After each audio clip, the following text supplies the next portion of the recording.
Hello students and parents, welcome to RH Chemistry. Because of some health issues, ನನ್ನ ಧ್ವನಿಯಲ್ಲಿ ಸ್ವಲ್ಪ ಬದಲಾವಣೆಗಳು ಕಾಣಿಸಬಹುದು.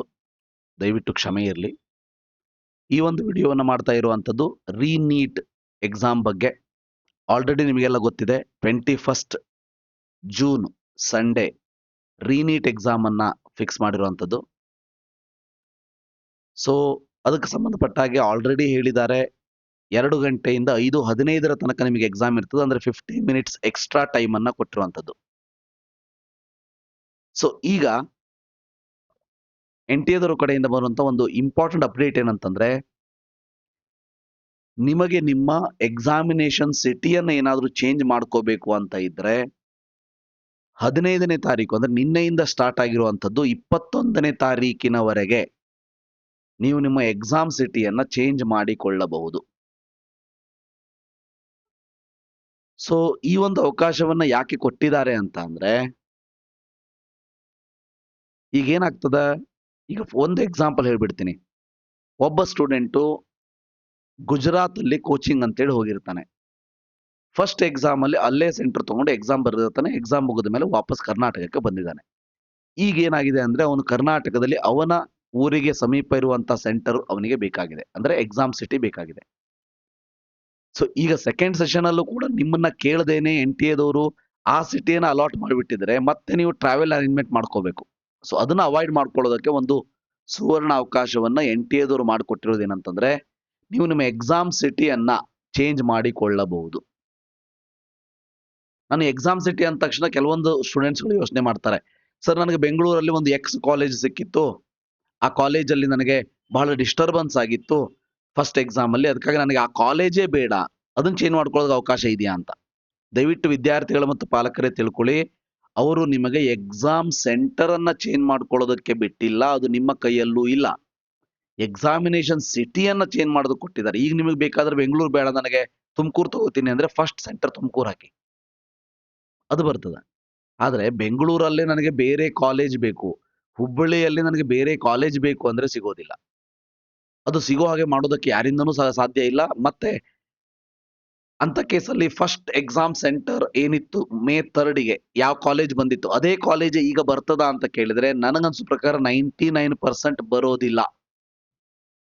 ಯಾಕಂದ್ರೆ ಬಹಳಷ್ಟು ಜನ ವಿದ್ಯಾರ್ಥಿಗಳು ಈ ರೀತಿ ಎಕ್ಸಾಮ್ ಸಿಟಿಯನ್ನ ಚೇಂಜ್ ಮಾಡ್ಕೊಂಡಾಗ, ಸೊ ನಿಮ್ಮ ರೋಲ್ ನಂಬರ್ ಚೇಂಜ್ ಆಗುತ್ತೆ, ನಿಮ್ಮ ಅಡ್ಮಿಟ್ ಕಾರ್ಡ್ ಅಂತೂ ಚೇಂಜ್ ಆಗಲೇಬೇಕು, ಹಾಗೆ ಆಗುತ್ತೆ. ಪ್ಲಸ್ ನಿಮಗೆ ಅಲಾಟ್ ಮಾಡಿರುವಂತ ಸೆಂಟರ್ ಅಂದ್ರೆ ಕಾಲೇಜ್ ಅನ್ನು ಕೂಡ ಚೇಂಜ್ ಮಾಡಬಹುದು ಅನ್ನೋದು ನನ್ನ ಒಂದು ಅಭಿಪ್ರಾಯ. ಯಾಕಂದ್ರೆ ಇಷ್ಟೆಲ್ಲ ಸ್ಕ್ಯಾಮ್ಗಳಾಗಿದೆ, ಪೇಪರ್ ಔಟ್ ಆಗಿದೆ. ಆ ಕಾರಣಕ್ಕೆ ಎಕ್ಸಾಮ್ ಕಾಲೇಜ್ ಅನ್ನ ಎಲ್ಲೂ ನಿಮ್ಗೆ ಸೆಂಟರ್ ಇತ್ತು, ಕಾಲೇಜ್ ಅನ್ನ ಡೆಫಿನೆಟ್ಲಿ ಚೇಂಜ್ ಮಾಡಬಹುದು ಅಂತ ಅನ್ನಿಸ್ತದೆ. ವೇಟ್ ಮಾಡೋಣಂತೆ. ಬಟ್ ಈಗ ಸದ್ಯದ ಮಟ್ಟಿಗೆ ಎಕ್ಸಾಮ್ ಸಿಟಿಯನ್ನ ಚೇಂಜ್ ಮಾಡ್ಕೊಳ್ಬಹುದು. ಸರ್ ಇಲ್ಲಿ ಮತ್ತೆ ಪ್ರೆಸೆಂಟ್ ಅಡ್ರೆಸ್ ಅಂತ ಕೊಟ್ಟಿದ್ದಾರೆ, ಏನಿದು update their present address? Present address ಅಂತ ಯಾಕೆ ಕೊಟ್ಟಿದ್ದಾರೆ ಅಂದ್ರೆ, ಈಗ ನೋಡಿ ಏನಾಗ್ತದ, ಈಗ ನಿಮಗೆ ಗುಜರಾತ್ ಅಲ್ಲಿ ಮಹಾರಾಷ್ಟ್ರದಲ್ಲಿ ಎಕ್ಸಾಮ್ ಸೆಂಟರ್ ಬೇಕಾಗಿತ್ತು ಅಂದ್ರೆ ಆ ಎಕ್ಸಾಮ್ ಅಲ್ಲಿ ನೀವು ಏನು ಕಲಿತಾ ಇರ್ತೀರಿ ಅಲ್ಲಿಯ ಒಂದು ಅಡ್ರೆಸ್ ಅನ್ನ ಹಾಕೊಂಡಿರ್ತೀರಿ ನೀವು. ಈಗ 2 ರಾಜ್ಯದಲ್ಲಿ ಎಕ್ಸಾಮ್ ಸೆಂಟರ್ ಬಂದಾಗ ಬೇಕಂದಾಗ ಒಂದು ಪರ್ಮನೆಂಟ್ ಅಡ್ರೆಸ್, ಒಂದು ಪ್ರೆಸೆಂಟ್ ಅಡ್ರೆಸ್ ಅನ್ನ ಬೇರೆ ಬೇರೆ ಹಾಕಿದಾಗ ಮಾತ್ರ ನಿಮಗೆ 2 ರಾಜ್ಯದಲ್ಲೂ ಎಕ್ಸಾಮ್ ಸೆಂಟರ್ಗಳು ಅವೈಲೇಬಲ್ ಆಗುತ್ತೆ. ಆ ಕಾರಣಕ್ಕೆ ಯಾರಾದ್ರೂ ಬೇರೆ ರಾಜ್ಯದಿಂದ ಈ ರಾಜ್ಯ ಅಥವಾ ಈ ರಾಜ್ಯದಿಂದ ಬೇರೆ ರಾಜ್ಯಕ್ಕೆ ಸೆಂಟರ್ ಚೇಂಜ್ ಮಾಡ್ಕೋಬೇಕು ಅಂತ ಇದ್ರೆ, ಸೊ ನಿಮಗೆ ಅಂತ ಕೇಸಲ್ಲಿ ಎಕ್ಸಾಮ್ ಪ್ರೆಸೆಂಟ್ ಅಡ್ರೆಸ್ ಅನ್ನ ಚೇಂಜ್ ಮಾಡ್ಕೊಳ್ಳೋದಕ್ಕೆ ಹೇಳಿದಾರೆ ಹೊರತು ಕರ್ನಾಟಕದಲ್ಲೇ ಇದ್ದವರು ಮತ್ತೆ ಪ್ರೆಸೆಂಟ್ ಅಡ್ರೆಸ್ ಅನ್ನ ಟಚ್ ಮಾಡೋದಕ್ಕೆ ಹೋಗಬೇಡಿ.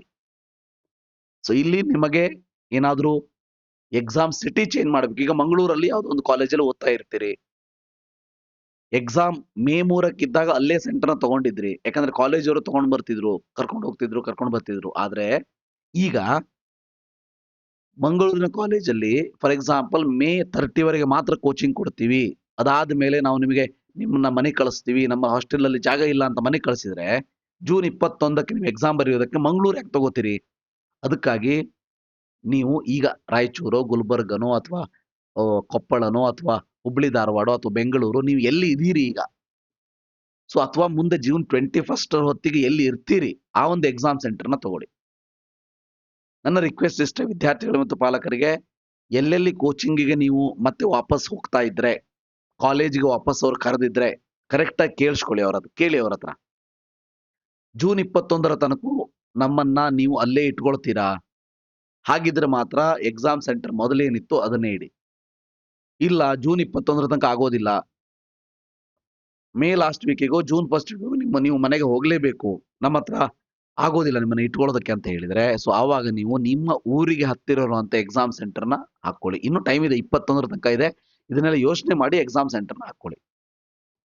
ಇನ್ನು 2ನೇ ಕ್ಯಾಟಗರಿ ಅವರು ಹೇಳ್ತಾರೆ, ಸರ್ ನನ್ನ ಎಕ್ಸಾಮ್ ಸಿಟಿಯನ್ನು ಚೇಂಜ್ ಮಾಡುವಂತ ಯಾವುದೇ ಅವಶ್ಯಕತೆ ನನಗೆ ಇಲ್ಲ. ಆದರೂ ಕೂಡ ನಾನು ಲಾಗಿನ್ ಆಗಬೇಕಾ? ಇಲ್ಲ. ಯಾಕೆ ಲಾಗಿನ್ ಆಗ್ತೀರಿ? ಎಲ್ಲವೂ ಕೂಡ ಕರೆಕ್ಟೇ ಇದೆ ನಿಮ್ಮದು. ಏನೂ ಲಾಗಿನ್ ಆಗುವಂತ ಅವಶ್ಯಕತೆ ಇಲ್ಲ. ಜನರಲಿ ಈ ರೀತಿ ಒಂದು ಲಿಂಕ್ ಕೊಟ್ಟಾಗ ಎಲ್ಲರಿಗೂ ಕೂಡ ಏನ್ ಡೌಟ್ ಬರ್ತದಂದ್ರೆ, ನಾನು ಈಗ ಲಾಗಿನ್ ಆಗಿ ಲಾಗೌಟ್ ಆದ್ರೆ ಮಾತ್ರ ನನ್ನನ್ನ ಕನ್ಸಿಡರ್ ಮಾಡ್ತಾರಂತೇಳಿ. ಹಾಗೇನೂ ಇರೋದಿಲ್ಲ ಮಕ್ಕಳೇ. ಇಲ್ಲಿ present address and exam city update ಅಂತ ಇದೆ. ಲಿಂಕ್ ಕ್ಲಿಕ್ ಮಾಡಿ.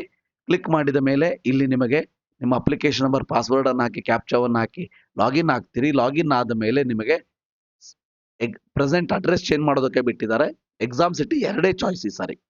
2 ಚಾಯ್ಸ್ ಅನ್ನು ಹಾಕೊಳ್ಳೋದಕ್ಕೆ ಬಿಟ್ಟಿದ್ದಾರೆ. ನೀವು ಅದನ್ನು ನೋಡಿಕೊಂಡು 2 ಚಾಯ್ಸ್ ಅನ್ನು ಚೇಂಜ್ ಮಾಡ್ಕೋಬಹುದು. ಅಷ್ಟೇ ಬಿಟ್ರೆ ನಿಮಗೆ ಎಕ್ಸಾಮ್ ಸಿಟಿಯಲ್ಲಿ ಏನೂ ಚೇಂಜ್ ಮಾಡೋ ಅವಶ್ಯಕತೆನೇ ಇಲ್ಲ. ನನಗೆ ಮೊದಲು ಏನಿದೆ ಅದೇ ಕರೆಕ್ಟೇ ಇದೆ ಅಂದ್ರೆ ನೀವು ಯಾಕೆ ಲಾಗಿನ್ ಆಗ್ಲಿಕ್ಕೆ ಹೋಗ್ತೀರಿ? ಲಾಗಿನ್ ಆಗಬೇಡಿ. ರೈಟ್? ಸೊ ಬಹಳ ಕ್ಲಿಯರ್ ಆಗಿ ಹೇಳಿದ್ದೀನಿ. ಎಕ್ಸಾಮ್ ಸೆಂಟರ್ ಬೇಕಂದ್ರೆ 15ರಿಂದ 21ರವರೆಗೆ ಚೇಂಜ್ ಮಾಡ್ಕೊಳ್ಳಿ. ಇನ್ನು ಬಹಳ ಜನ ಕೇಳ್ತಾ ಇದ್ದಾರೆ, ಸರ್ ಕೆಇಎಲ್ಲಿ ನೀಟ್ ರೋಲ್ ನಂಬರ್ ಎಂಟ್ರಿನ ಮಾಡಿಲ್ಲ, ಅಡ್ಮಿಟ್ ಕಾರ್ಡ್ ಅನ್ನು ಅಪ್ಲೋಡ್ ಮಾಡಿಲ್ಲ, ಏನ್ ಮಾಡ್ಲಿ? ಏನು ಮಾಡೋ ಅವಶ್ಯಕತೆ ಇಲ್ಲ. ಒಂದು ಗೊತ್ತಿರಲಿ, ಇಷ್ಟು ದಿನ ಏನು ಯಾರು ನೀಟ್ ರೋಲ್ ನಂಬರ್ ಅನ್ನ, ನೀಟ್ ಅಡ್ಮಿಟ್ ಕಾರ್ಡ್ ಅನ್ನ ಎಂಟ್ರಿ ಮಾಡಿದ್ದಾರೆ ಅಥವಾ ಅಪ್ಲೋಡ್ ಮಾಡಿದ್ದಾರೆ, ನನಗನ್ಸೋ ಪ್ರಕಾರ ಅದು ವೇಸ್ಟ್ ಆಗುವಂತ ಎಲ್ಲಾ ಚಾನ್ಸಸ್ ಇದೆ. ಯಾಕಂದ್ರೆ ನಿಮ್ಮ ರೋಲ್ ನಂಬರ್ ನೀವು ಚೇಂಜ್ ಆದಾಗ ಅದನ್ನ ಮತ್ತೆ ಕೆಇ ಅವರು ಅಪ್ಡೇಟ್ ಮಾಡೋದಕ್ಕೆ ಹೇಳ್ತಾರೆ. ಅದಕ್ಕಾಗಿ ಕೆಇಎಲ್ಲಿ ಆ ಲಿಂಕ್ ಅನ್ನು ಕೂಡ ರಿಮೂವ್ ಮಾಡಿದ್ದಾರೆ. ಅದಕ್ಕಾಗಿ ನೀಟ್ ರೋಲ್ ನಂಬರ್ ಎಂಟ್ರಿ ಬಗ್ಗೆ ಈಗ ತಲೆ ಕೆಡಿಸ್ಕೊಳ್ಳೋದಕ್ಕೆ ಹೋಗಬೇಡಿ. ಅದನ್ನ ಮತ್ತೆ ಅವರು ಕೆಇ ಅವರು ಬಿಡ್ತಾರೆ. ಬಿಟ್ಟ ತಕ್ಷಣ ನಾನು ಹೇಳ್ತೀನಿ. ರೈಟ್? ಈಗ ನೀವು ಮಾಡಬೇಕಾಗಿರೋದಿಷ್ಟೇ, ರೀನೀಟ್‌ಗೆ ಸಂಬಂಧಪಟ್ಟಾಗೆ ಎಕ್ಸಾಮ್ ಸಿಟಿ ಬೇಕಿದ್ರೆ ಚೇಂಜ್ ಮಾಡ್ಕೊಳ್ಳಿ. ನಿಮ್ಮ ಒಂದು ಅಡ್ಮಿಟ್ ಕಾರ್ಡ್ ಏನಿದೆ 14ನೇ ತಾರೀಕಿಗೆ ಬರುತ್ತೆ. ಅಡ್ಮಿಟ್ ಕಾರ್ಡ್ ಅನ್ನು ನೀವು 14ನೇ ತಾರೀಕು ಆದಮೇಲೆ ಡೌನ್ಲೋಡ್ ಮಾಡಿಕೊಳ್ಳಬಹುದು. Thank you. Have a nice day.